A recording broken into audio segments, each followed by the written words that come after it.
महीना कटते देर न लगी। विवाह का शुभ मुहूर्त आ पहुंचा। मेहमानों से घर भर गया। मुंशी तोताराम एक दिन पहले आ गए और उनके साथ निर्मला की सहेली भी आई। निर्मला ने बहुत आग्रह न किया था, वह खुद आने को उत्सुक थी। निर्मला की सबसे बड़ी उत्कंठा यही थी कि बर के बड़े भाई के दर्शन करूंगी और हो सकता है तो उसकी सुबुद्धि पर धन्यवाद दूंगी। सुधा ने हंसकर कहा, तुम उनसे बोल सकोगी? निर्मला, क्यों, बोलने में क्या हानि है? अब तो दूसरा ही संबंध हो गया और मैं ना बोल सकूंगी तो तुम तो हो ही। सुधा, ना भाई, मुझसे यह ना होगा। मैं पराये मर्द से नहीं बोल सकती, न जाने कैसे आदमी हो। निर्मला, आदमी तो बुरे नहीं है और फिर उनसे कुछ विवाह तो करना नहीं। जरा सा बोलने में क्या हानि है? डॉक्टर साहब यहाँ होते तो मैं तुम्हें आज्ञा दिला देती। सुधा, जो लोग हृदय के उदार होते हैं क्या चरित्र के भी अच्छे होते हैं? पराई स्त्री की घूरने में तो किसी मर्द को संकोच नहीं होता। निर्मला, अच्छा ना बोलना, मैं ही बातें कर लूँगी। घूर लेंगे जितना उनसे घूरते बनेगा। बस अब तो राजी हुई। इतने में कृष्णा आकर बैठ गई। निर्मला ने मुस्कुराकर कहा, सच बता कृष्णा, तेरा मन इस वक्त क्यों उचाट हो रहा है? कृष्णा, जीजाजी बुला रहे हैं, पहले जाकर सुना आओ। पीछे गप्पे लड़ाना बहुत बिगड़ रहे हैं। निर्मला, क्या है, तूने कुछ पूछा नहीं? कृष्णा, कुछ बीमार से मालूम होते हैं, बहुत दुबले हो गए हैं।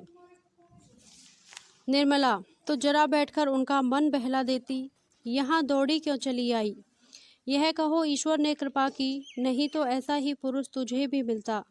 जरा बैठकर बातें करो। बुढ़े बातें बड़ी लच्छेदार करते हैं, जवान इतने डींगेल नहीं होते। कृष्णा, नहीं बहन, तुम जाओ, मुझसे तो वहाँ बैठा नहीं जाता। निर्मला चली गई तो सुधा ने कृष्णा से कहा, अब तो बारात आ गई होगी, द्वार पूजा क्यों नहीं होती? कृष्णा, क्या जाने बहन, शास्त्री जी सामान इकट्ठा कर रहे हैं। सुधा, सुना है दूल्हा का भावस बड़े कड़े स्वभाव की स्त्री है। कृष्णा, कैसे मालूम?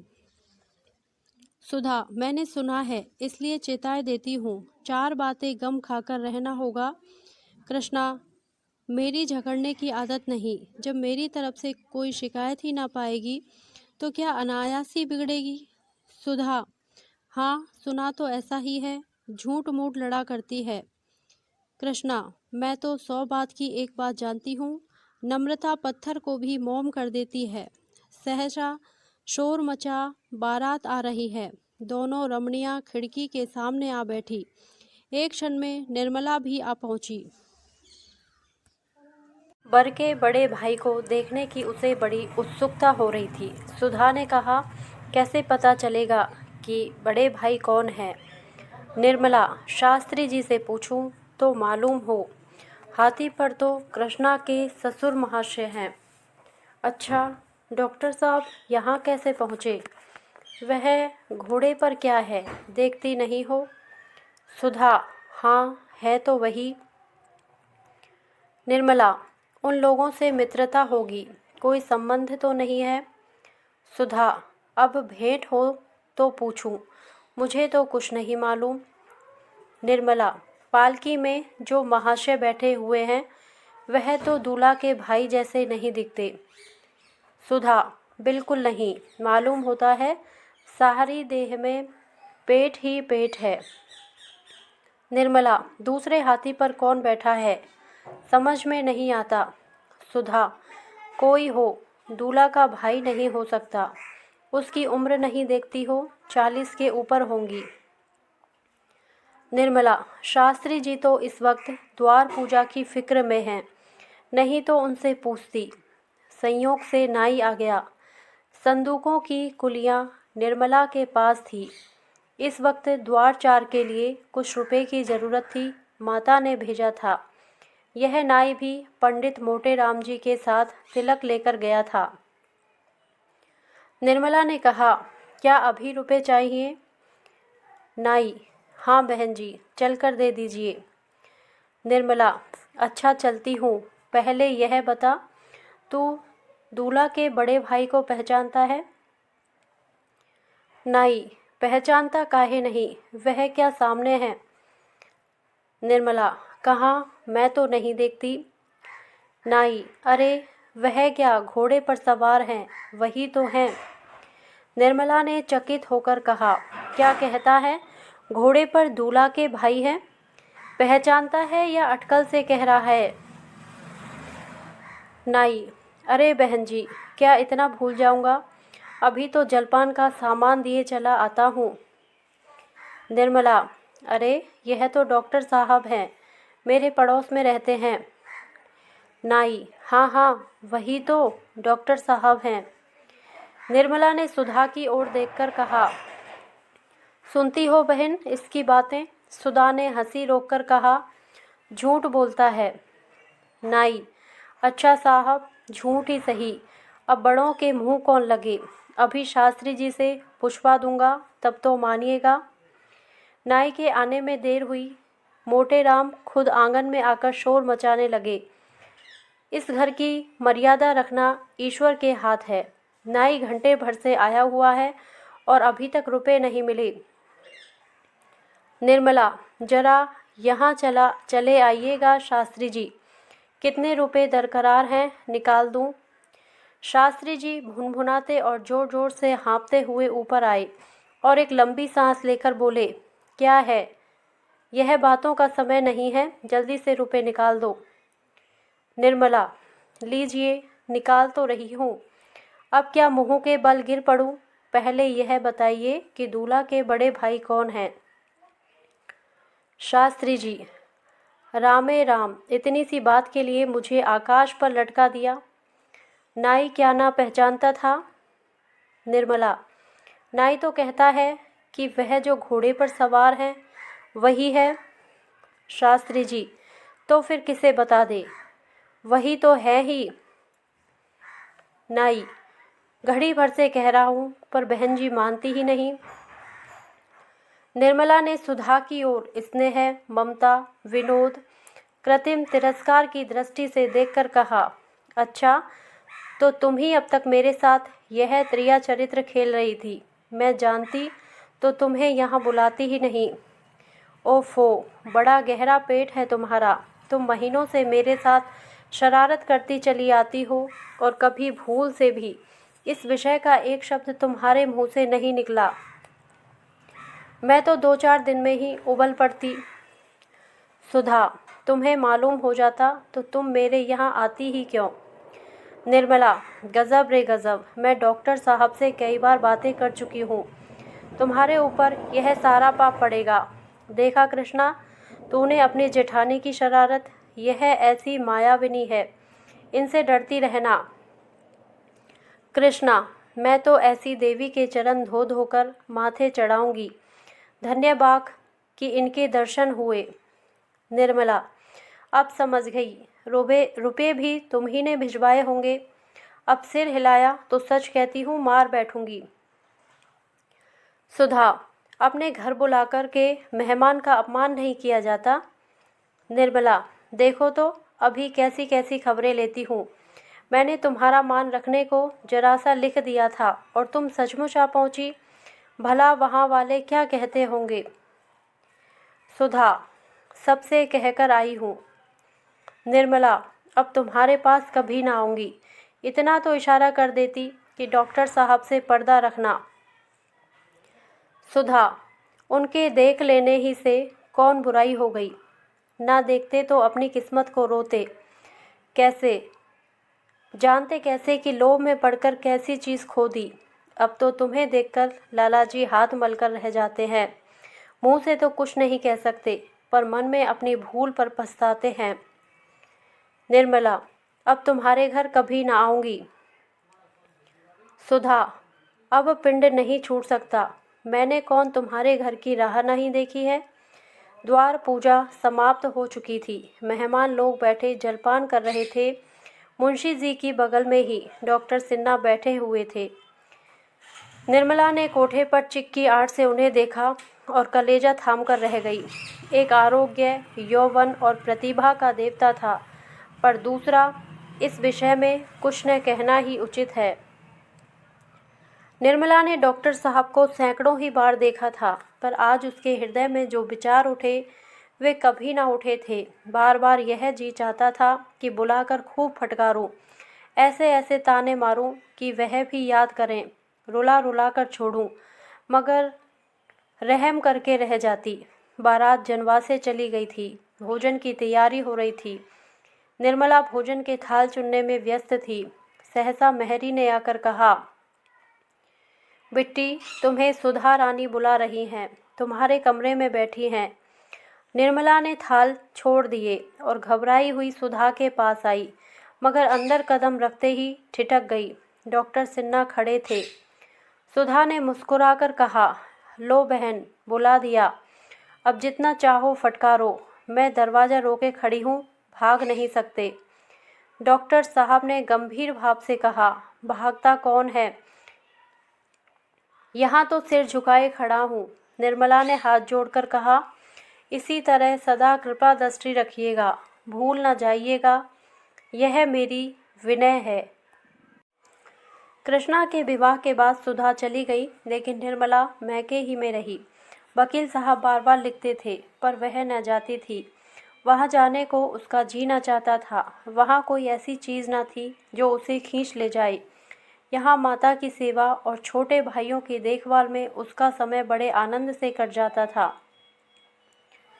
वकील साहब खुद आते तो शायद वह जाने पर राजी हो जाती, लेकिन इस विवाह में मोहल्ले की लड़कियों ने उनकी वह दुर्गत की थी कि बेचारे आने का नाम ही ना लेते थे। सुधा ने भी कई बार पत्र लिखा, पर निर्मला ने उससे भी हीले हवाले किया। आखिर एक दिन सुधा ने नौकर को साथ लिया और स्वयं आ धमकी। जब दोनों गले मिल चुकी तो सुधा ने कहा, तुम्हें तो वहाँ जाते मानो डर लगता है। निर्मला, हाँ बहन, डर तो लगता है। ब्याह की गई 3 साल में आई, अब की तो वहाँ उम्र ही ख़त्म हो जाएगी, फिर कौन बुलाता है और कौन आता है। सुधा, आने को क्या हुआ, जब जी चाहे चली आना, वहाँ वकील साहब बहुत बेचैन हो रहे हैं। निर्मला, बहुत बेचैन, रात को शायद नींद न आती हो। सुधा, बहन, तुम्हारा कलेजा पत्थर का है, उनकी दशा देखकर तरस आता है। कहते थे घर में कोई पूछने वाला नहीं, ना कोई लड़का ना बाला, किससे जी बहलाएं। जब से दूसरे मकान में उठाए हैं, बहुत दुखी रहते हैं। निर्मला, लड़के तो ईश्वर के दिए 2-2 हैं। सुधा, उन दोनों की तो बड़ी शिकायत करते थे। जिया राम तो अब बात ही नहीं सुनता, तुर्की बतुर्की जवाब देता है। रहा छोटा, वह भी उसी के कहने में है। बेचारे बड़े लड़के की याद करके रोया करते हैं। निर्मला, जिया राम तो शरीर न था, वह बदमाशी कब से सीख गया। मेरी तो कोई बात न टालता था, इशारे पर काम करता था। सुधा, क्या जाने बहन, सुना, कहता है आप ही ने भैया को जहर देकर मार डाला, आप हत्यारे हैं। कई बार तुमसे विवाह करने के लिए ताने दे चुका है। ऐसी ऐसी बातें कहता है कि वकील साहब रो पड़ते हैं। अरे और तो क्या कहूँ, एक दिन पत्थर उठाकर मारने दौड़ा था। निर्मला ने गंभीर चिंता में पड़कर कहा, यह लड़का तो बड़ा शैतान निकला। उसे यह किसने कहा कि उसके भाई को उन्होंने जहर दे दिया। सुधा, वह तुम ही से ठीक होगा। निर्मला को यह नई चिंता पैदा हुई, अगर जिया की यही रंग है तो अपने बाप से लड़ने पर तैयार रहता है, तो मुझसे क्यों दबने लगा। वह रात को बड़ी देर तक इसी फिक्र में डूबी रही। मनसाराम की आज उसे बहुत याद आई। उसके साथ जिंदगी आराम से कट जाती। इस लड़के का जब अपने पिता के सामने ही वह हाल है, तो उनके पीछे उसके साथ कैसे निर्वाह होगा। घर हाथ से निकल ही गया, कुछ ना कुछ कर्ज अभी सिर पर होगा ही। आमदनी का यह हाल, ईश्वर ही बेड़ा पार लगाएंगे। आज पहली बार निर्मला को बच्चों की फिक्र पैदा हुई। इस बेचारी का न जाने क्या हाल होगा। ईश्वर ने यह विपत्ति सिर डाल दी। मुझे तो इसकी ज़रूरत ना थी। जन्म ही लेना था तो किसी भाग्यवान के घर जन्म लेती। बच्ची उसकी छाती से लिपटी हुई सो रही थी। माता ने उसको और भी चिपटा लिया, मानो कोई उसके हाथ से उसे छीने लिए जाता है। निर्मला के पास ही सुधा की चारपाई भी थी। निर्मला तो चिंतन सागर में गोता खा रही थी और सुधा मीठी नींद का आनंद उठा रही थी। क्या उसे अपने बालक की फिक्र सताती है? मृत्यु तो बूढ़े और जवान का भेद नहीं करती, फिर सुधा को कोई चिंता क्यों नहीं सताती? उसे तो कभी भविष्य की चिंता से उदास नहीं देखा। सहसा सुधा की नींद खुल गई। उसने निर्मला को अभी तक जागते देखा तो बोली, अरे अभी तुम सोई नहीं? निर्मला, नींद ही नहीं आती। सुधा, आंखें बंद कर लो, आप ही नींद आ जाएगी। मैं तो चारपाई पर आते ही मर सी जाती हूँ। वह जगाते भी हैं तो खबर नहीं होती। न जाने मुझे क्यों इतनी नींद आती है, शायद कोई रोग है। निर्मला, हाँ, बड़ा भारी रोग है। इसे राज रोग कहते हैं। डॉक्टर साहब से कहो दवा शुरू कर दें। सुधा, तो आखिर जागकर क्या सोचूं? कभी कभी मैके की याद आ जाती है तो उस दिन जरा देर से आंख लगती है। निर्मला, डॉक्टर साहब की याद नहीं आती? सुधा, कभी नहीं। उनकी याद क्यों आए? जानती हूँ कि टेनिस खेलकर आए होंगे, खाना खाया होगा और आराम से लेटे होंगे। निर्मला, लो, सोहन भी जाग गया। जब तुम जाग गई तो भला यह क्यों सोने लगा? सुधा, हाँ बहन, इसकी अजीब आदत है। मेरे साथ सोता और मेरे साथ ही जागता है। उस जन्म का कोई तपस्वी है। देखो इसके माथे पर तिलक का कैसा निशान है, बाहों पर भी ऐसे ही निशान है। जरूर कोई तपस्वी है।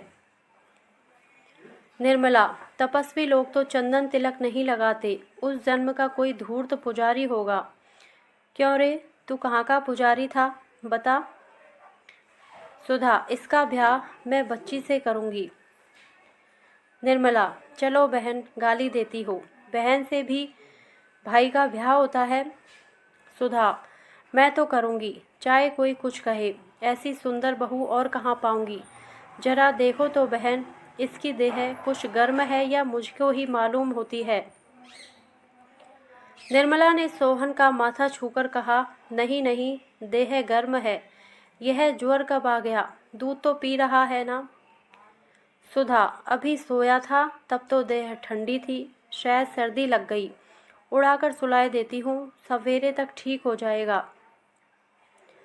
सवेरा हुआ तो सोहन की दशा और भी खराब हो गई। उसकी नाक बहने लगी और बुखार और भी तेज हो गया। आंखें चढ़ गई और सिर झुक गया। ना वह हाथ पैर हिलाता था, ना हंसता बोलता था, बस चुपचाप पड़ा था। ऐसा मालूम होता था कि उसे इस वक्त किसी का बोलना अच्छा नहीं लगता। कुछ कुछ खांसी भी आने लगी। अब तो सुधा घबराई। निर्मला की भी राय हुई कि डॉक्टर साहब को बुलाया जाए, लेकिन उसकी बूढ़ी माता ने कहा, डॉक्टर हकीम साहब का यहाँ कुछ काम नहीं। साफ तो देख रही हूँ कि बच्चे को नज़र लग गई है। भला डॉक्टर आकर क्या करेंगे? सुधा, अम्मा जी, भला यहाँ नज़र कौन लगा देगा? अभी तक तो बाहर कहीं गया भी नहीं। माता, नज़र कोई लगाता नहीं बेटी, किसी किसी आदमी की दीठ बुरी होती है, आप ही आप लग जाती है। कभी कभी माँ बाप तक की नज़र लग जाती है। जब से आया है एक बार भी नहीं रोया। चोंचले बच्चों को यही गति होती है। मैं इसे हुमकते देखकर डरी थी कि कुछ ना कुछ अनिष्ट होने वाला है। आंखें नहीं देखती हो, कितनी चढ़ गई हैं। यही नज़र की सबसे बड़ी पहचान है। बुढ़िया मेहरी और पड़ोस की पंडिताइन ने इस कथन का अनुमोदन कर दिया। बस महंगू ने आकर बच्चे का मुंह देखा और हंसकर बोला, मालकिन, यह दीठ है और नहीं। जरा पतली पतली तीलियां मंगवा दीजिए। भगवान ने चाहा तो संध्या तक बच्चा हंसने लगेगा। सरकंडे के 5 टुकड़े लाए गए। महंगू ने उन्हें बराबर करके एक डोरे से बांध दिया और कुछ बुदबुदाकर उसी पोले हाथों से 5 बार सोहन का सिर सहलाया। अब जो देखा तो 5 तीलियां छोटी बड़ी हो गई। सब स्त्रियों यह कौतुक देखकर दंग रह गई। अब नज़र में किसे संदेह हो सकता है। महंगू ने फिर बच्चे को तीलियों से सहलाना शुरू किया। अब की तीलियां बराबर हो गई, केवल थोड़ा सा अंतर रह गया।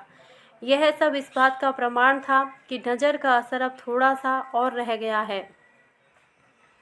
महंगू सबको दिलासा देकर श्याम को फिर आने का वायदा करके चला गया। बालक की दशा दिन को और खराब हो गई, खांसी का जोर हो गया। शाम के समय महंगू ने आकर फिर तीलियों का तमाशा किया। इस वक्त पांचों तीलियां बराबर निकली। स्त्रियां निश्चिंत हो गई, लेकिन सोहन को सारी रात खांसते गुजरी, यहाँ तक कि कई बार उसकी आंखें उलट गई। सुधा और निर्मला दोनों ने बैठकर सवेरा किया। खैर, रात कुशल से कट गई। अब वृद्धा माताजी नया रंग लाई। महंगू नज़र न उतार सका, इसलिए अब किसी मौलवी से फूंक डलवाना जरूरी हो गया। सुधा फिर भी अपने पति को सूचना न दे सकी। मेहरी सोहन को एक चादर से लपेटकर एक मस्जिद में ले गई और फूंक डलवा लाई। श्याम को भी फूंक छोड़ी, पर सोहन ने सिर न उठाया। रात आ गई। सुधा ने मन में निश्चय किया कि रात कुशल से बीतेगी तो प्रातःकाल पति को तार दूंगी। लेकिन रात कुशल से न बीतने पाई। आधी रात जाते जाते बच्चा हाथ से निकल गया। सुधा की जीन संपत्ति देखते देखते उसके हाथों से छिन गई। वही जिसके विवाह का 2 दिन पहले विनोद हो रहा था, आज सारे घर को रुला रहा है। जिसकी भोली भोली सूरत देखकर माता की छाती फूल उठती थी, उसी को देखकर आज माता की छाती फटी जाती है। सारा घर सुधा को समझाता था, पर उसके आंसू न थमते थे, सब्र न होता था। सबसे बड़ा दुख इस बात का था कि पति को कौन मुंह दिखलाऊंगी, उन्हें खबर तक ना दी। रात ही को तार दे दिया गया और दूसरे दिन डॉक्टर सिन्हा 9 बजते बजते मोटर पर आ पहुँचे। सुधा ने उनके आने की खबर पाई तो और भी फूट फूट कर रोने लगी। बालक की जल क्रिया हुई। डॉक्टर साहब कई बार अंदर आए, किंतु सुधा उनके पास न गई। उनके सामने कैसे जाए, कौन मुंह दिखाए। उसने अपनी नादानी से उनके जीवन का रत्न छीनकर दरिया में डाल दिया। अब उनके पास जाते उसकी छाती के टुकड़े टुकड़े हुए जाते थे। बालक को उसकी गोद में देखकर पति की आंखें चमक उठती थी। बालक हुमक कर पिता की गोद में चला जाता था। माता फिर बुलाती तो पिता की छाती से चिपट जाता था और लाख चुमराने दुलारने पर भी बाप को गोद न छोड़ता था। तब माँ कहती थी, बड़ा मतलबी है। आज वह किसे गोद में लेकर पति के पास जाएगी। उसकी सूनी गोद देखकर कहीं वह चिल्लाकर रो ना पड़े। पति के सम्मुख जाने की अपेक्षा उसे मर जाना कहीं आसान जान पड़ता। वह एक क्षण के लिए भी निर्मला को ना छोड़ती थी कि कहीं पति से सामना ना हो जाए। निर्मला ने कहा, बहन, जो होना था वह हो चुका, अब उनसे कब तक भागती फिरोगी। रात ही को चले जाएंगे, अम्मा कहती थी। सुधा ने सजल नेत्रों से ताकते हुए कहा, कौन मुंह लेकर उनके पास जाऊं। मुझे डर लग रहा है कि उनके सामने जाते ही मेरा पैर न थर्राने लगे और मैं गिर पड़ूं। निर्मला, चलो, मैं तुम्हारे साथ चलती हूँ, तुम्हें संभाले रहूंगी। सुधा, मुझे छोड़कर भाग तो न जाओगी। निर्मला, नहीं नहीं, भागूंगी नहीं। सुधा, मेरा कलेजा तो अभी से उमड़ा आता है। मैं इतना घोर वज्रपाता होने पर भी बैठी हूँ। मुझे यही आश्चर्य हो रहा है। सोहन को बहुत प्यार करते थे बहन, न जाने उनके चित्त की क्या दशा होगी। मैं उन्हें ढांढस क्या दूंगी। आप ही रोती रहूंगी। क्या रात ही को चले जाएंगे। निर्मला, हाँ, अम्मा जी तो कहती थी छुट्टी नहीं ली है। दोनों सहेलियां मर्दाने कमरे की ओर चली, लेकिन कमरे के द्वार पर पहुंचकर सुधा ने निर्मला से विदा कर दिया। अकेली कमरे में दाखिल हुई। डॉक्टर साहब घबरा रहे थे। न जाने सुधा की क्या दशा हो रही है। भांति भांति की शंकाएं मन में आ रही थी। जाने को तैयार बैठे थे, लेकिन जीना चाहता था। जीवन शून्य सा मालूम होता था। मन ही मन कुढ़ रहे थे, अगर ईश्वर को इतनी जल्दी यह पदार्थ देकर छीन लेना था तो दिया ही क्यों था। उन्होंने तो कभी संतान के लिए ईश्वर से प्रार्थना न की थी।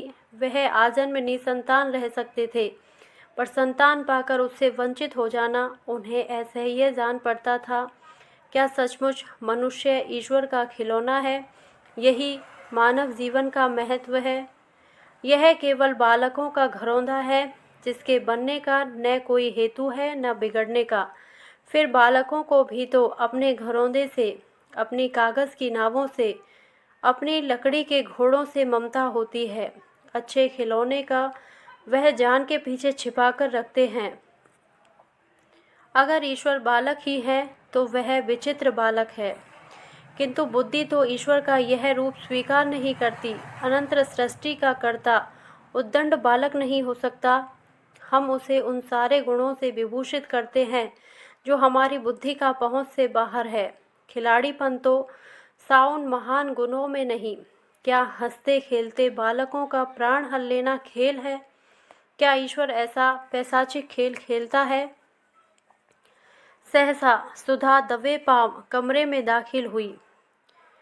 डॉक्टर साहब उठ खड़े हुए और उसके समीप आकर बोले, तुम कहाँ थी सुधा? मैं तुम्हारी राह देख रहा था।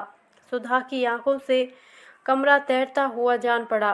पति की गर्दन में हाथ डालकर उसने उनकी छाती पर सिर रख दिया और रोने लगी, लेकिन इस अश्रु प्रवाह में उसे असीम धैर्य और सांत्वना का अनुभव हो रहा था। पति के वक्ष स्थल से लिपटी हुई वह अपने हृदय में एक विचित्र स्फूर्ति और बल का संचार होते हुए पाती थी, मानो पवन से थरथराता हुआ दीपक अंचल की आड़ में आ गया हो। डॉक्टर साहब ने रमणी के अश्रु सिंचित कपोलों को दोनों हाथों में लेकर कहा, सुधा, तुम इतना छोटा दिल क्यों करती हो? सोहन अपने जीवन में जो कुछ करने आया था वह कर चुका, फिर वह क्यों बैठा रहता? जैसे कोई वृक्ष जल और प्रकाश से बढ़ता है, लेकिन पवन के प्रबल झोंकों ही से सुदृढ़ होता है, उसी भांति प्रणय भी दुख के आघातों ही से विकास पाता है। खुशी के साथ हंसने वाले बहुतेरे मिल जाते हैं, रंज में जो साथ रोए वह हमारा सच्चा मित्र है।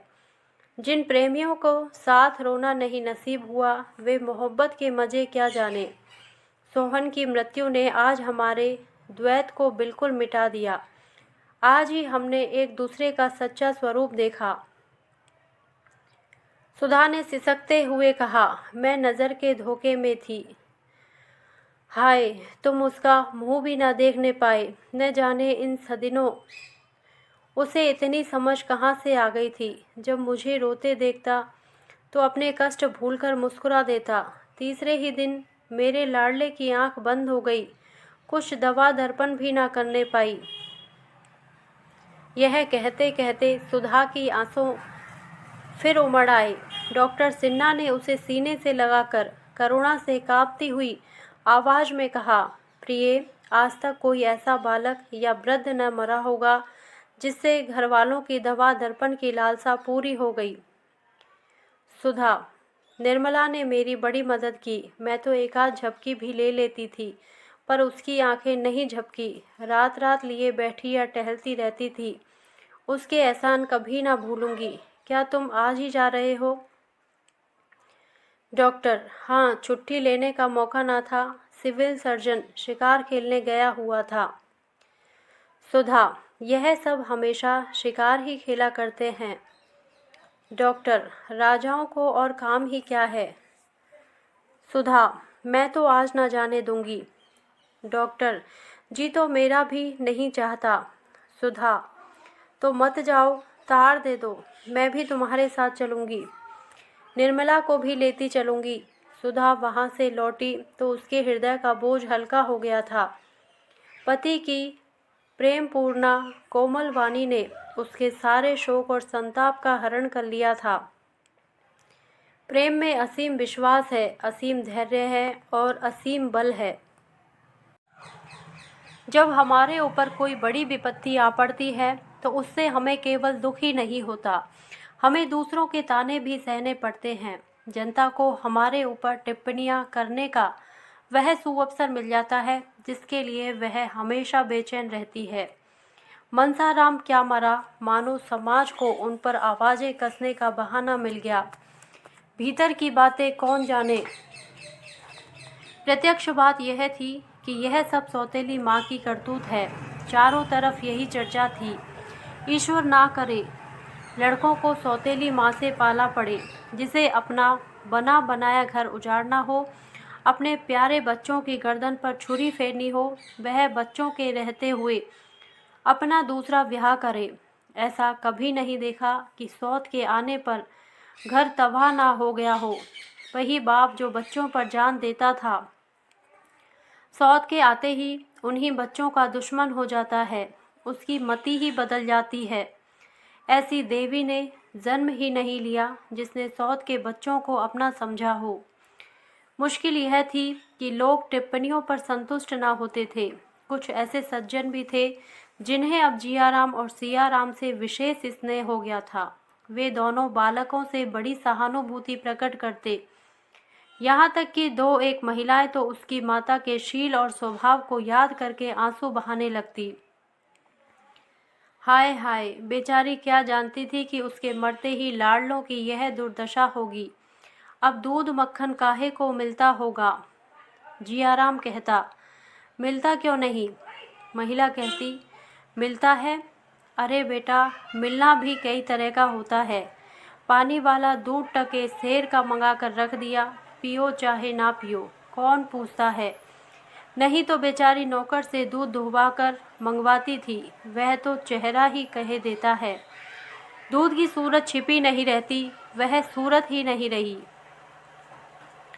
जिया को अपनी माँ के समय के दूध का स्वाद तो याद था नहीं, जो इस आक्षेप का उत्तर देता, और ना उस समय की अपनी सूरत ही याद थी। चुप रह जाता।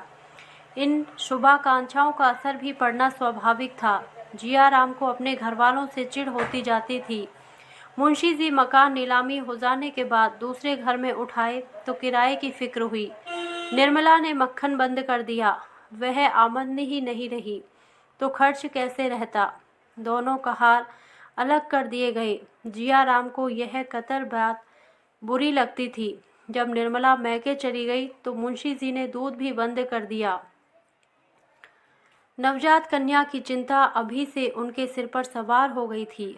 सियाराम ने बिगड़कर कहा, दूध बंद रहने से तो आपका महल बन रहा होगा, भोजन भी बंद कर दीजिए। मुंशी जी, दूध पीने का शौक है तो जाकर दूहा क्यों नहीं लाते, पानी के पैसे तो मुझसे ना दिए जाएंगे। जियाराम, मैं दूध दुहाने जाऊं, कोई स्कूल का लड़का देख ले तब। मुंशी जी, तब कुछ नहीं, कह देना अपने लिए दूध लिए जाता हूँ, दूध लाना कोई चोरी नहीं है। जियाराम, चोरी नहीं है, आप ही को कोई दूध लाते देख ले तो आपको शर्म ना आएगी। मुंशी जी, बिल्कुल नहीं, मैंने तो इन्हीं हाथों से पानी खींचा है, अनाज की गठरियाँ लाया हूँ, मेरे बाप लखपति नहीं थे। जियाराम, मेरे बाप तो गरीब नहीं, मैं क्यों दूध दुहाने जाऊं, आखिर आपने कहारों को क्यों जवाब दे दिया। मुंशी जी, क्या तुम्हें इतना भी नहीं सूझता कि मेरी आमदनी अब पहली सी नहीं रही, इतने नादान तो नहीं हो। जियाराम, आखिर आपकी आमदनी क्यों कम हो गई। मुंशी जी, जब तुम्हें अकल ही नहीं तो क्या समझाऊं, यहाँ जिंदगी से तंग आ गया हूँ, मुकदमे कौन ले, और ले भी तो तैयार कौन करे, वह दिल ही नहीं रहा। अब तो जिंदगी के दिन पूरे कर रहा हूँ, सारे अरमान लल्लू के साथ चले गए। जियाराम, अपने ही हाथों ना। मुंशी जी ने चीख कर कहा, अरे अहमक, यह ईश्वर की मर्जी थी, अपने हाथों कोई अपना गला काटता है। जियाराम, ईश्वर तो आपका विवाह करने ना आया था। मुंशी जी अब जब्त ना कर सके, लाल लाल आंखें निकाल कर बोले, क्या तुम आज लड़ने के लिए कमर बांध कर आए हो। आखिर किस बिरते पर, मेरी रोटियां तो नहीं चलाते, जब इस काबिल हो जाना मुझे उपदेश देना, तब मैं सुन लूँगा, अभी तुमको मुझे उपदेश देने का अधिकार नहीं है। कुछ दिनों अदब और तमीज़ सीखो, तुम मेरे सलाहकार नहीं हो कि मैं जो काम करूं उसमें तुमसे सलाह लूं। मेरी पैदा की हुई दौलत है, उसे जैसे चाहूं खर्च कर सकता हूं। तुमको जबान खोलने का भी हक नहीं है। अगर फिर तुमने मुझसे बेदबी की तो नतीजा बुरा होगा। जब मनसाराम ऐसा रत्न खोकर मेरे प्राण न निकले तो तुम्हारे बगैर मैं मर न जाऊंगा, समझ गए। यह कड़ी फटकार पाकर भी जियाराम वहां से ना टला। निशंक भाव से बोला, तो आप क्या चाहते हैं कि हमें चाहे कितनी ही तकलीफ हो मुंह ना खोलें? मुझसे तो यह ना होगा। भाई साहब को अदब और तमीज़ का जो इनाम मिला उसकी मुझे भूख नहीं, मुझ में जहर खाकर प्राण देने की हिम्मत नहीं। ऐसे अदब को दूर से दंडवत करता हूँ। मुंशी जी, तुम्हें ऐसी बातें करते हुए शर्म नहीं आती? जियाराम, लड़के अपने बुजुर्गों ही की नकल करते हैं। मुंशी जी का क्रोध शांत हो गया। जियाराम पर उसका कुछ भी असर न होगा, इसका उन्हें यकीन हो गया। उठकर टहलने चले गए। आज उन्हें सूचना मिल गई कि इस घर का शीघ्र ही सर्वनाश होने वाला है। उस दिन से पिता और पुत्र में किसी न किसी बात पर रोज ही एक झपट हो जाती है। मुंशी जी ज्यों त्यों तरह देते थे। जियाराम और भी शेर होता जाता था। एक दिन जियाराम ने रुक्मणी से यहाँ तक कह डाला, बाप है यह समझकर छोड़ देता हूँ, नहीं तो मेरे ऐसे ऐसे साथी हैं कि चाहूँ तो भरे बाजार में पिटवा दूँ। रुक्मणी ने मुंशी जी से कह दिया। मुंशी जी ने प्रकट रूप से तो बेपरवाही दिखाई, पर उनके मन में शंका समा गई। शाम को सैर करना छोड़ दिया। यह नई चिंता सवार हो गई। इसी भय से निर्मला को भी न लाते थे कि शैतान उसके साथ भी यही बर्ताव करेगा। जियाराम एक बार दबी जबान में कह भी चुका, देखूं अब के कैसे इस घर में आती है। मुंशी जी भी खूब समझ गए थे, मैं इसका कुछ भी नहीं कर सकता। कोई बाहर का आदमी होता तो उसे पुलिस और कानून के सिरंजे में कसते। अपने लड़के को क्या करें? सच कहा है, आदमी हारता है तो अपने ही लड़कों से। एक दिन डॉक्टर सिन्हा ने जियाराम को बुलाकर समझाना शुरू किया। जियाराम उनका अदब करता था, चुपचाप बैठा सुनता रहा। जब डॉक्टर साहब ने अंत में पूछा, आखिर तुम चाहते क्या हो? तो वह बोला, साफ साफ कह दूं, बुरा तो ना मानिएगा। सिन्हा, नहीं, जो कुछ तुम्हारे दिल में हो साफ साफ कह दो। जियाराम, तो सुनिए, जब से भैया मरे हैं मुझे पिताजी की सूरत देखकर क्रोध आता है। मुझे ऐसा मालूम होता है कि इन्हीं ने भैया की हत्या की है और एक दिन मौका पाकर हम दोनों भाइयों की भी हत्या करेंगे। अगर उनकी यह इच्छा ना होती तो ब्याह ही क्यों करते? डॉक्टर साहब ने बड़ी मुश्किल से हंसी रोककर कहा, तुम्हारी हत्या करने के लिए उन्हें ब्याह करने की क्या ज़रूरत थी? यह बात मेरी समझ में नहीं आई। बिना विवाह किए भी तो वह हत्या कर सकते थे। जियाराम, कभी नहीं। उस वक्त तो उनका दिल ही कुछ और था। हम लोगों पर जान देते थे, अब मुंह तक नहीं देखना चाहते। उनकी यही इच्छा है कि उन दोनों प्राणियों के सिवा घर में और कोई ना रहे। अब जैसे लड़के होंगे उनके रास्ते से हम लोगों को हटा देना चाहता है। यही उन दोनों आदमियों की दिली मंशा है। हमें तरह तरह की तकलीफ़ें देकर भगा देना चाहते हैं, इसलिए आजकल मुकदमे नहीं लेते। हम दोनों भाई आज मर जाएं तो फिर देखिए कैसी बहार होती है। डॉक्टर, अगर तुम्हें भगाना ही होता तो कोई इल्ज़ाम लगाकर घर से निकाल ना देते? जियाराम, इसके लिए पहले ही से तैयार बैठा हूँ। डॉक्टर, सुनो, क्या तैयारी करी है? जियाराम, जब मौका आएगा देख लीजिएगा। यह कहकर जियाराम चलता हुआ। डॉक्टर सिन्हा ने बहुत पुकारा पर उसने फिर कर नहीं देखा। कई दिन के बाद डॉक्टर साहब की जियाराम से फिर मुलाकात हो गई। डॉक्टर साहब सिनेमा के प्रेमी थे और जियाराम की तो जान ही सिनेमा में बसती थी। डॉक्टर साहब ने सिनेमा पर आलोचना करके जियाराम को बातों में लगा लिया और अपने घर लाए। भोजन का समय आ गया था। दोनों आदमी साथ ही भोजन करने बैठे।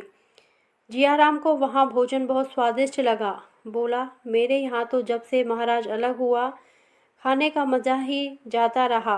बुआ जी पक्का वैष्णवी भोजन देती हैं, जबरदस्ती खा लेता हूँ, पर खाने की तरफ ताकने को जी नहीं चाहता। डॉक्टर, मेरे यहाँ तो जब घर में खाना पकता है तो इससे कहीं स्वादिष्ट होता है। तुम्हारी बुआ जी प्याज लहसुन ना छूती होंगी। जियाराम, हाँ साहब, उबाल कर रख देती हैं। लाला जी को इसकी परवाह ही नहीं कि कोई खाता है या नहीं, इसलिए तो महाराज को अलग किया है। अगर रुपए नहीं तो गहने कहाँ से बनते हैं। डॉक्टर, यह बात नहीं है जियाराम, उनकी आमदनी सचमुच बहुत कम हो गई है। तुम उन्हें बहुत दिक करते हो। जियाराम हंसकर, मैं उन्हें दिक करता हूँ? मुझसे कसम ले लीजिए, जो कभी उनसे बोलता भी हूँ, मुझे बदनाम करने का उन्होंने बीड़ा उठा लिया है। बेससब बेवजह पीछे पड़े रहते हैं। यहाँ तक कि मेरे दोस्तों से भी उन्हें चिढ़ है। आप ही सोचिए, दोस्तों के बगैर कोई जिंदा रह सकता है? मैं कोई लुच्चा नहीं हूँ कि लुच्चों की सोहबत रखूँ, मगर आप दोस्तों ही के पीछे मुझे रोज़ सताया करते हैं। कल तो मैंने साफ कह दिया, मेरे दोस्त घर आएंगे, किसी को अच्छा लगे या बुरा। जनाब कोई हो, हर वक्त ये धौंस नहीं सह सकता। डॉक्टर, मुझे तो भाई उन पर बड़ी दया आती है। यह ज़माना उनके आराम करने का था। एक तो बुढ़ापा, उस पर जवान बेटे का शोक, स्वास्थ्य भी अच्छा नहीं। ऐसा आदमी क्या कर सकता है? वह जो कुछ थोड़ा बहुत करते हैं वही बहुत है। तुम अभी और कुछ नहीं कर सकते तो कम से कम अपने आचरण से तो उन्हें प्रसन्न रख सकते हो। बुड्ढों को प्रसन्न करना बहुत कठिन काम नहीं। यकीन मानो, तुम्हारा हंसकर बोलना ही उन्हें खुश करने को काफ़ी है। इतना पूछने में तुम्हारा क्या खर्च होता है? बाबूजी, आपकी तबीयत कैसी है? वह तुम्हारी यह उद्दंडता देखकर मन ही मन कुढ़ते रहते हैं। मैं तुमसे सच कहता हूँ, कई बार रो चुके हैं। उन्होंने मान लो शादी करने में गलती की, इसे वह भी स्वीकार करते हैं, लेकिन तुम अपने कर्तव्य से क्यों मुंह मोड़ते हो? वह तुम्हारे पिता हैं, तुम्हें उनकी सेवा करनी चाहिए। एक बात भी ऐसी मुंह से ना निकालनी चाहिए जिससे उनका दिल दुखे। उन्हें यह ख्याल करने का मौका ही क्यों दे कि सब मेरी कमाई खाने वाले हैं, बात पूछने वाला कोई नहीं। मेरी उम्र तुमसे कहीं ज़्यादा है जियाराम, पर आज तक मैंने अपने पिताजी की किसी बात का जवाब नहीं दिया। वह आज भी मुझे डांटते हैं, सिर झुकाकर सुन लेता हूँ। जानता हूँ वह जो कुछ कहते हैं मेरे भले ही को कहते हैं। माता पिता से बढ़कर हमारा हितैषी और कौन हो सकता है? उसके ऋण से कौन मुक्त हो सकता है? जियाराम बैठा रोता रहा। अभी उसके सद्भावों का संपूर्णतः लोप ना हुआ था। अपनी दुर्जनता उसे साफ नजर आ रही थी। इतनी ग्लानि उसे बहुत दिनों से न आई थी। रोकर डॉक्टर साहब से कहा, मैं बहुत लज्जित हूँ, दूसरों के बहकावे में आ गया। अब आप मेरी जरा भी शिकायत न सुनेंगे। आप पिताजी से मेरे अपराध क्षमा कर दीजिए। मैं सचमुच बड़ा अभागा हूँ, उन्हें मैंने बहुत सताया। उनसे कहिए मेरे अपराध क्षमा कर दे, नहीं मैं मुंह में कालिख लगाकर कहीं निकल जाऊंगा, डूब मरूंगा। डॉक्टर साहब अपनी उपदेश कुशलता पर फूले ना समाये। जियाराम को गले लगाकर विदा किया। जियाराम घर पहुंचा तो 11 बज गए थे। मुंशी जी भोजन करे अभी बाहर आए थे। उसे देखते ही बोले, जानते हो कै बजे हैं? 12 का वक्त है। जियाराम ने बड़ी नम्रता से कहा, डॉक्टर सिन्हा मिल गए, उनके साथ उनके घर तक चला गया।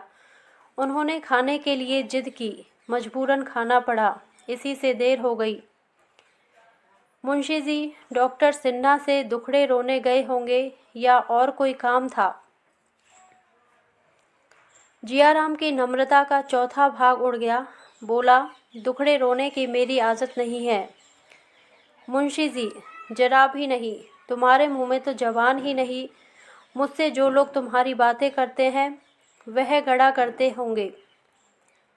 जियाराम, और दिनों की मैं नहीं कहता, लेकिन आज डॉक्टर सिन्हा के यहाँ मैंने कोई बात ऐसी नहीं की जो इस वक्त आपके सामने न कर सकूं। मुंशी जी, बड़ी खुशी की बात है, बेहद खुशी हुई। आज से गुरु दीक्षा ले ली है क्या? जियाराम की नम्रता का एक चतुर्थांश और गायब हो गया। सिर उठाकर बोला, आदमी बिना गुरु दीक्षा लिए हुए भी अपनी बुराइयों पर लज्जित हो सकता है। अपना सुधार करने के लिए गुरु मंत्र कोई ज़रूरी चीज़ नहीं। मुंशी जी, अब तो लुच्चे ना जमा होंगे। जियाराम, आप किसी को लुच्चा क्यों कहते हैं, जब तक ऐसा कहने के लिए आपके पास कोई प्रमाण नहीं। मुंशी जी, तुम्हारे दोस्त सब लुच्चे लफंगे हैं, एक भी भला आदमी नहीं। मैं तुमसे कई बार कह चुका हूँ कि उन्हें यहाँ मत जमा किया करो, पर तुमने सुना नहीं। आज मैं आखिर बार कह देता हूँ कि अगर तुमने उन शोधों को जमा किया तो मुझे पुलिस की सहायता लेनी पड़ेगी। जियाराम की नम्रता का एक चतुर्थांश और गायब हो गया। फड़क कर बोला, अच्छी बात है, पुलिस की सहायता लीजिए, देखें क्या करती है। मेरे दोस्तों में आधे से ज़्यादा पुलिस के अफसरों ही के बेटे हैं। जब आप ही मेरा सुधार करने पर तुले हैं तो मैं व्यर्थ क्यों कष्ट उठाऊं। यह कहता हुआ जियाराम अपने कमरे में चला गया और एक क्षण के बाद हारमोनियम के मीठे स्वरों की आवाज़ बाहर आने लगी। सहृदयता का जलाया हुआ दीपक निर्दय व्यंग के एक झोंके से बुझ गया। अड़ा हुआ घोड़ा चुमकारने से जोर मारने लगा था, पर हंटर पड़ते ही फिर अड़ गया और गाड़ी के पीछे ढकेलने लगा।